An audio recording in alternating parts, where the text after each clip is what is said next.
So, as with all the things we talk about, we've learned so many life lessons ourselves that we just sometimes feel we need to share them.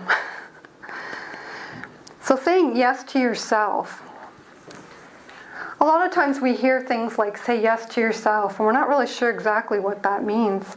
But I feel that saying yes to yourself and putting yourself first is actually, I feel, a very spiritual practice. You know, it means that we do things that we actually feel inspired to do. It means that we are being honest with ourselves, that we're being happy. We're trying to follow our own heart's guidance. So why is it so frowned upon? And why is it so hard? It sounds so simple. We have this guidance. It tells us what we're happiest doing. It tells us what we wish to say yes to and no to when opportunities come up for us.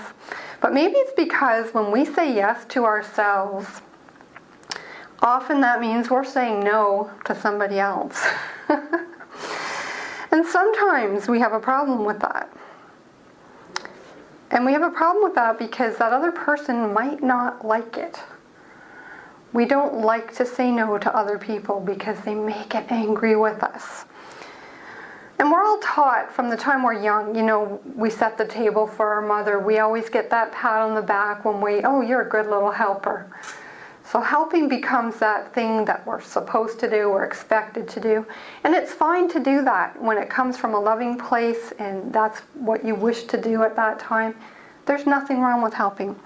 Problems come about when we get feeling like we are kind of roped into things that we didn't really have on our own agenda, and they come up and for some reason somebody asks us to do something and we kind of think, oh no. But we go, yes, I'll do that. And then we get to the task at hand and we think, what did I do this for? Why did I say yes to this? So that actually builds up a resentment. It builds up a resentment in you. You're angry with yourself. You're not happy doing what you're doing. And at that person for asking, you know. And they can't read our minds. They didn't know we didn't really want to do that. So we're not really being honest with ourselves. So putting our happiness first is sometimes hard to do because we do have to say no to others. But I think when we're coming from a place of honesty and we're doing things we want to do, that energy is felt by everyone around us. When we honestly want to help someone and we go and do that, it's a loving, wonderful experience. When we feel obligated to do something, that energy kind of spills over, and I think everybody around you feels that. You feel it, the people you're doing it for feel it, and just nobody's really where they should be in this energetic play. You know, I heard it said once on a video that was kind of talking about this same idea, putting yourself first. And we're taught that it's selfish. That's selfish to put yourself first. But you know what? Whoever says that to you, you can look at them and think, well, if they don't want you to put yourself first, that must mean they want you to put them first. So here you are trying just to put yourself first, and they want you to put them first, and they're calling you selfish? How does that even work? So what I really see is there's an inner conflict going on within us. And the inner conflict is about how we, at a very deep subconscious level, we actually really know that we're all one. And that part of us knows that when we help, we're helping ourselves.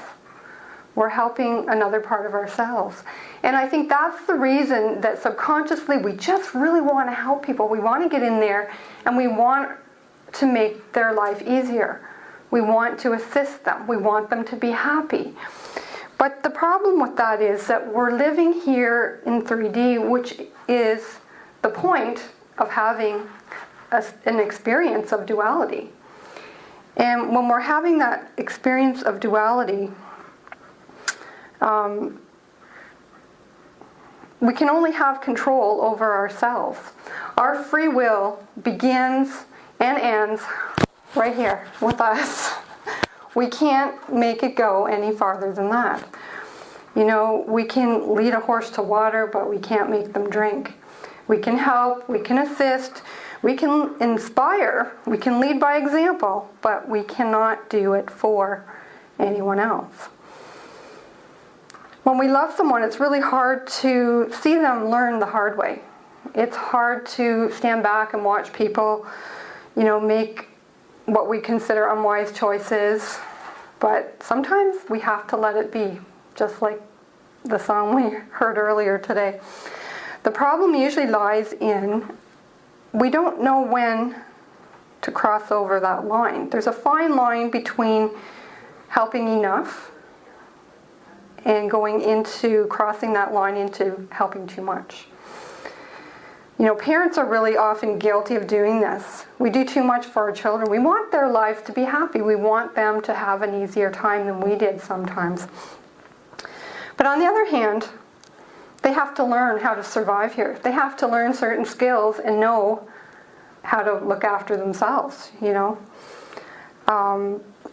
There's a story I'd like to tell you about. There was one Saturday I was at home with my daughter back when she was about 16, and the phone rang, and I started hearing this conversation. My daughter's giving her friend all these instructions about making a grilled cheese sandwich. And after she got off the phone, I was like, what was that about?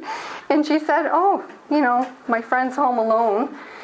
She wanted to make a grilled cheese sandwich, and she's never had to do that herself. She didn't know how. So we had a little giggle about that. I was like, she's 16. How does that happen? How do you get to be 16 and not know how to make a grilled cheese sandwich?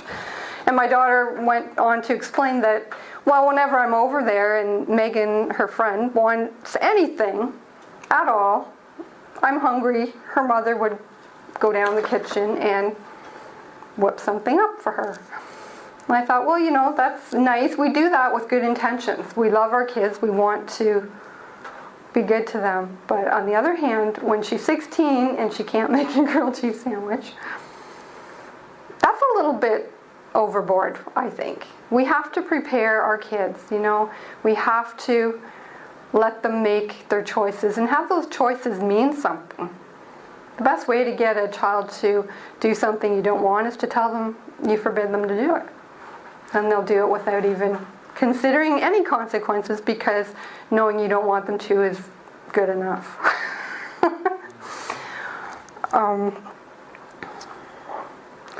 So sometimes I feel that, you know, if we're not part of the solution, we're part of the problem. As a healer, I've been tested so many times with this lesson, which is why I'm here today to share it. You know, we want to help other people feel better. We want them to do well. We want to make them have more peace of mind. We can assist with that. But there's times when that thin line, which I've drawn on the board here, there's a thin line there. It's invisible, but on one side we have enough already for helping. On the other side, we have too much. And we have to know when we cross that, we have to know when enough is enough. And, you know, I really think that there are some clues out there to help us. And, you know, when we cross that boundary, I think we become part of the problem and not the solution. You know, we allow people in some ways to take advantage of us, but we lower our energy. And when we do that, we're actually lowering the energy of the collective. So we're not really helping at that point. So there are some things you can do or know about that will show you that you've gone over that fine line. I'm sure you're all familiar with Jeff Foxworthy, the comedian.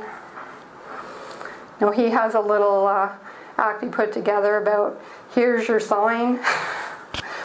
Well, I've kind of gone and done the same thing. I've written down about 8 signs about when to know you've crossed over that line. That fine line where we have enough already and too much. So I'm going to go ahead and read these out to you. And just put your hand up if you're guilty of one of these or more than one. I know I'm guilty of probably all of them at one point. So I've written them out here. Number 1, when you seem more excited about the desired outcome than the person you're helping. Here's your sign for that one.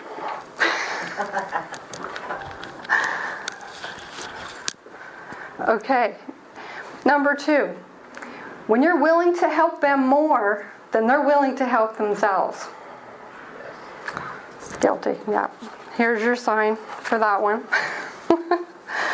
Number 3, when the suggestions or advice that you give is ignored, but they keep coming back to ask again.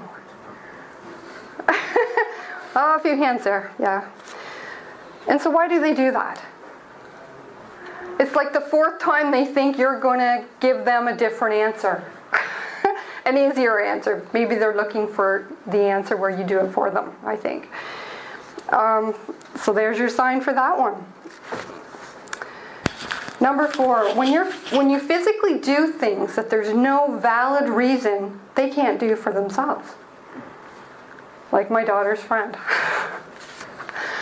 She wasn't disabled. She can go make her own sandwich. So there's your sign for that one. Number 5, when you become physically tired or drained emotionally, you just feel bad. And sometimes, here's your sign for that one. All it takes sometimes for that is a conversation with some people. And that's already too much. So here's your sign. Number 6, when you see that the help that you give becomes a habit, either for you or dependency for them. They get to the point where they can probably figure it out now. You've helped them along enough, but they still keep coming and you still keep delivering. Why not? I've always found that the more you do for people, the more they let you do. So there's your sign. Number 7, when there starts to be resentment towards the other person. And that happens on both sides. Eventually it happens on both sides because the one you're helping thinks, they're trying to change me. I'm tired of this.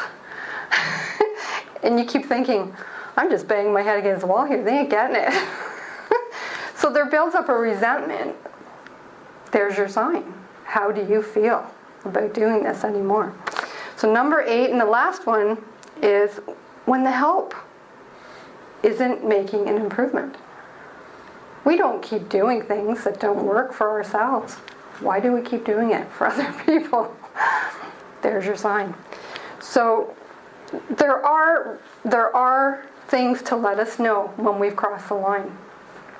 And I think if you're aware of your feelings, you can prevent yourself from having those situations come up where you've built the resentment up and you're just worn yourself out and you're no good to yourself or anyone else at that point.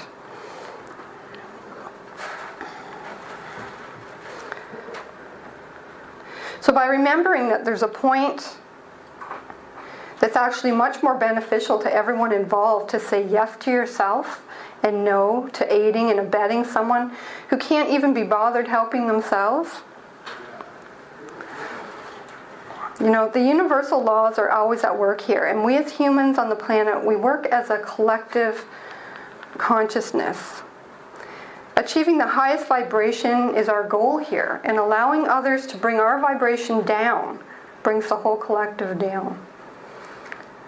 So while keeping our vibration high and being the example of being true to ourselves is how we maintain and bring up the collective.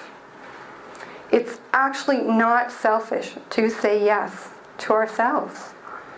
The biggest gift that we can give humanity is to raise our own selves up to be the example that inspires others to do the same. So be that person that wants to help and does it out of love, but know when enough is enough. Don't let yourself get worn out And keep that vibration high for the rest of us to follow your example. And don't worry about being selfish, because sometimes saying yes to yourself is the best thing for everyone involved. So thank you for listening.